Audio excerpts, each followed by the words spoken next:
Well, hello there, ladies and gentlemen. Good to see you again, and welcome back to Wisdom and Wealth Pathways to a Life of Significance for You and Your Family. I'm Ryan Ruff, your moderator, and as always, I'm going to be joined by Frank Astorino of the Astorino Financial Group, and we're going to be getting into a really interesting conversation today.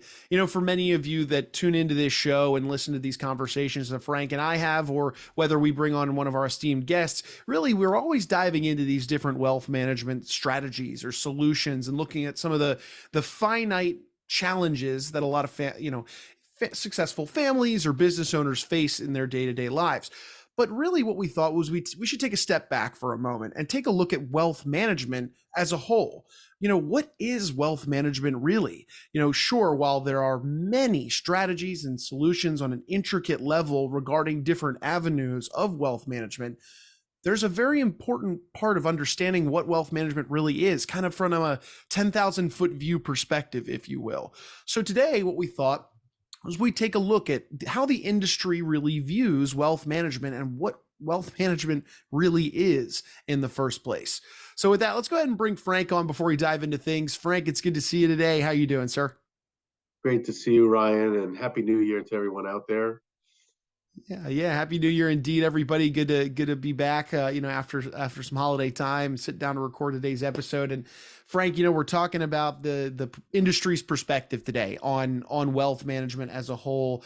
Let's start with the financial advisors, the wealth managers themselves that work with clients, much like yourselves.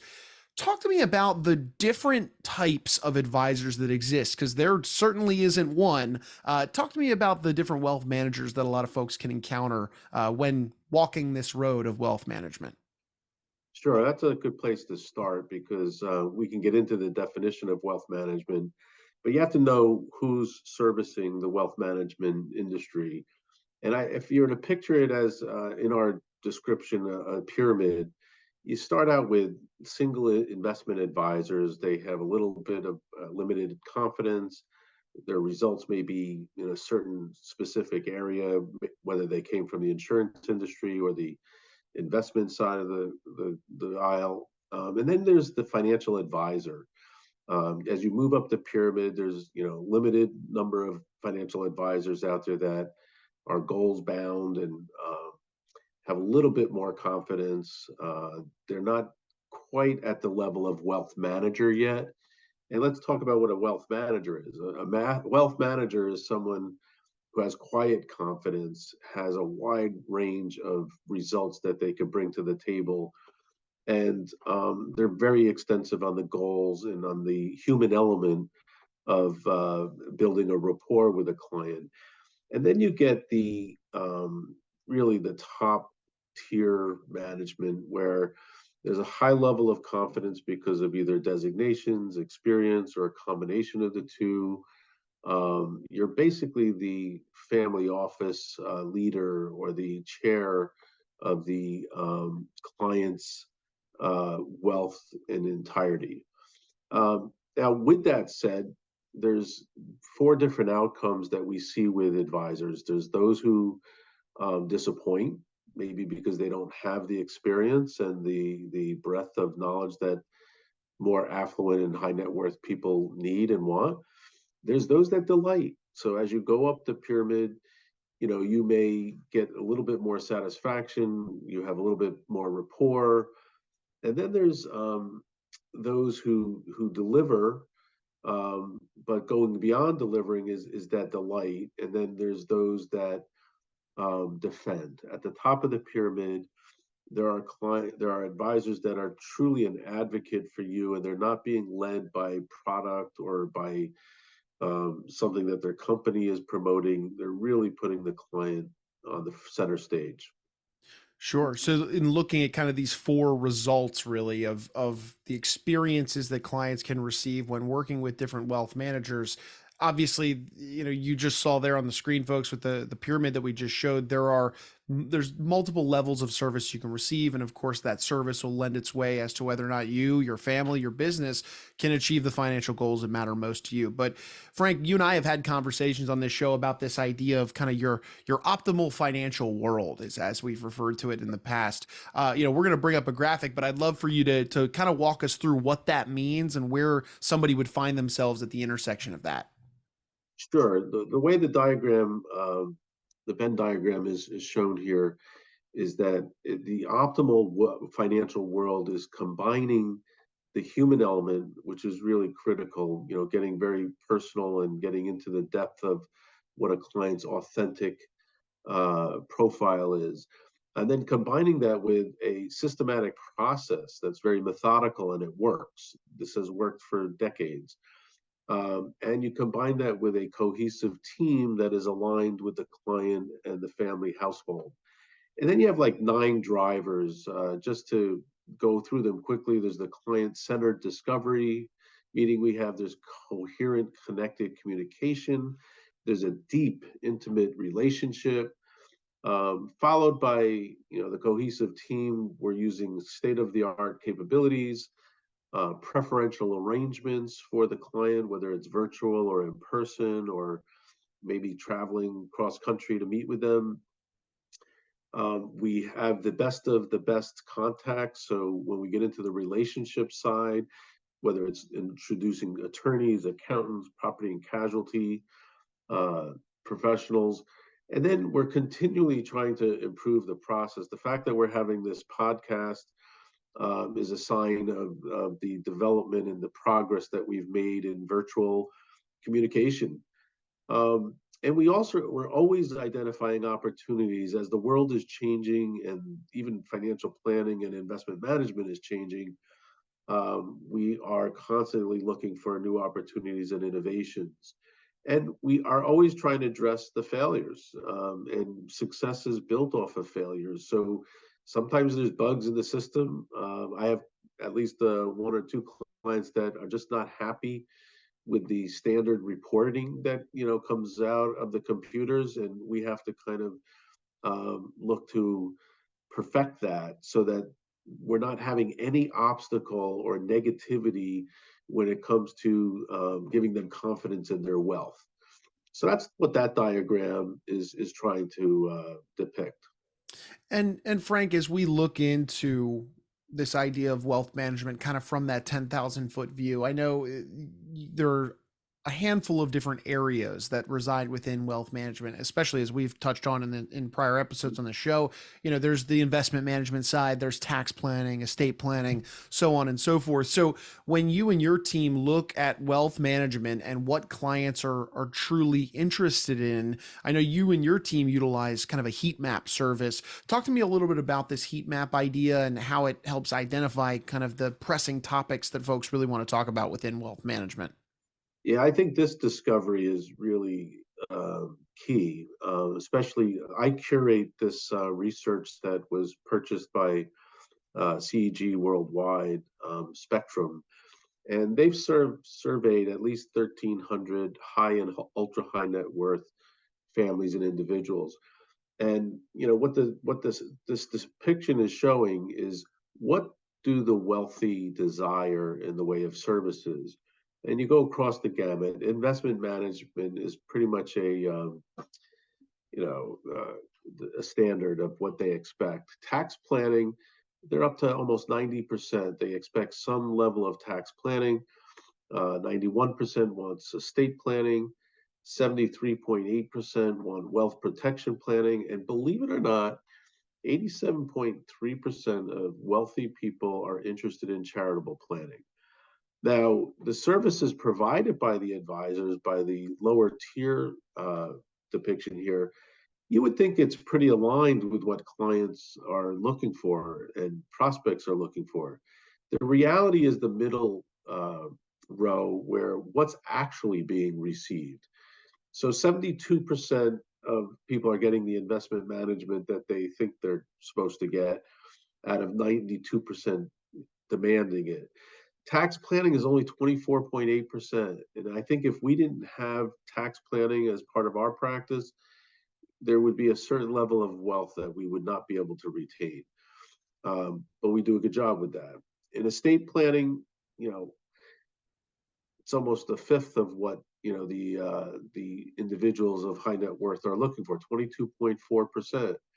Not everybody knows what wealth protection planning is, but it has a lot to do with property and casualty. It has to do with highly concentrated stock portfolios. It has to do with, what could you handle or weather if you lost a certain amount of money. Charitable planning is kind of a highlight for us because only 6% of the advisory world out there is providing the need or the demand or the supply to this 87.3% of the wealthy that are looking for that advice. And we've been doing charitable planning instruments since 1988. And in doing that, we have found that people are really gravitating towards, not only because they want to make a difference in the world or in their community, but because they see the enhancements of their overall wealth management, like retirement planning or legacy planning. And those become, part of the planning process. Sure. And Frank, do you find that when you're looking at kind of this heat map in terms of what services are provided versus what's delivered, or what's expected versus what's delivered, sounds like where you're headed is kind of, there's a little bit of a disconnect out there in a lot of wealth management between what is expected by a client and then of course what is delivered by the financial advisor or wealth manager they're working for or working with. Well, part of the disconnect comes from what I would call behavioral finance, and I'll come back to that. But to simplify what wealth management is and to differentiate it from financial planning and investment consulting or portfolio management, wealth management is really WM equals IC, investment consulting, plus AP, advanced planning, plus relationship management, RM. A lot of people take for granted. It's a very human nature to say, well, how much money did you make for me? Well, the making of money is usually derived from the individuals and the companies and the households that have created the wealth. And the wealth management is to help manage that wealth so that they don't lose the wealth and that they can enhance it. And enhancing it is being a good tax advisor as well as an investment manager. How many advisors harvest the gains and losses at the end of the year so that you are maximizing the returns and minimizing the tax? And how many have a network of people that are advanced in estate planning or law and accounting that complement and align with the client? So we think that formula is maybe overly simplistic, but it definitely covers the four main cornerstones, if not five cornerstones of wealth management. And that's wealth preservation combined with wealth protection. And then there's wealth enhancement, like tax planning and concentrated stock positions. There's wealth transfer, and there's charitable giving. So all of that bundled together makes up the WM in wealth management. So when we're looking at these four cornerstones, as you mentioned, of wealth management, I mean, it really does help kind of set the scene for an individual, a client, as to what matters the most for them and what they should be focusing on within their overall wealth management strategy. So now let's get into differentiation, because that's really the final layer of today's conversation in terms of that overarching, what is wealth management really? Well, here's what it is, but now where is the differentiation between financial advisor A and B versus wealth manager A and B? So talk to me about the Astorino Financial Group, Frank, where you guys pride yourselves on, and kind of that differentiation and that distinction that you bring to the table for your clients, and how you address what you've mentioned thus far in these four cornerstones. Thank you. Well, part of our distinction, aside from having all the appropriate credentials and a plethora of experience in just doing wealth management, um, I think the process and the service that we provide aligns with each individual and family. It's not a cookie cutter process. So if you were to break down, as the illustration shows, our wealth management services can simply be divided into financial planning services combined with investment management services. And the financial plan is the cornerstone. Most people, that come in and say, "I just want to make money," or "Show me how I get from point A to point B, and what's the right allocation," and so forth. That should come after you've done a deep dive discovery of what the client's goals and aspirations and risk tolerance is. And then you get that in the form of a financial plan, which covers retirement, education, your risk management and insurances, it's tax planning, it's retirement planning, it's estate planning, very, very comprehensive. And what happens is when some decision is made on the investment side, it typically has a rippling effect on some of the other components or all of the components of wealth management.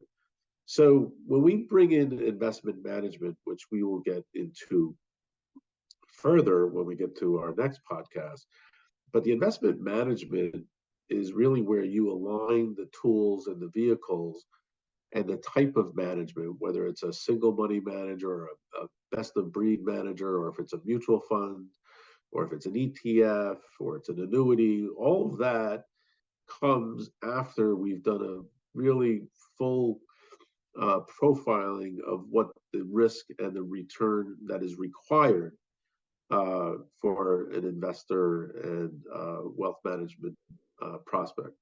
Sure, sure. And Frank, we're going to double click into some of those deeper topics, on a more granular level here in our subsequent episode coming up here.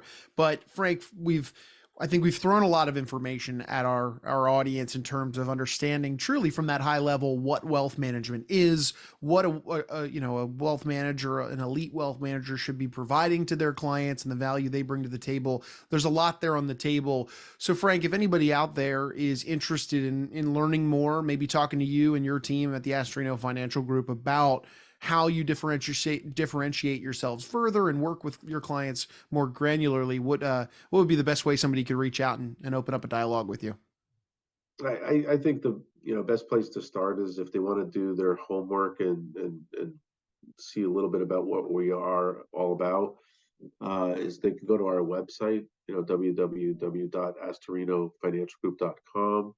They can preview some of our podcasts on YouTube or social media. And the second thing they could do, depending on their level of wealth, there's $1 million and up, there's 5 million and up, and then there's 25 million and up, that they could schedule a stress test once they've felt comfortable with the services that they've discovered we do, and we can make that appointment for them. Fantastic. Well, Frank, look, I know you're a busy guy and you've got clients to serve, so we'll let you get back to doing that. But I appreciate you carving some time out of your busy schedule to jump on and dive into this with me today.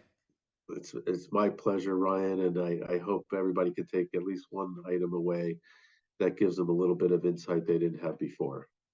Of course, of course. Well, look, appreciate you, Frank. And we want to say one final thank you to everybody who stopped by and spent some time with us on the podcast today. If you took something away from today's discussion, make sure you hit that subscribe button on whichever platform you checked us out on today so that you don't miss out on other great conversations like these. Kind of two-part episode here today, talking about wealth management from a high-level perspective. Now we're going to get granular with it in our next episode, so be sure to keep your eyes out for that one once it drops. But for Frank, I'm Ryan. We're going to go ahead and say so long today. But once again, we appreciate you stopping by and being with us on Wisdom and Wealth.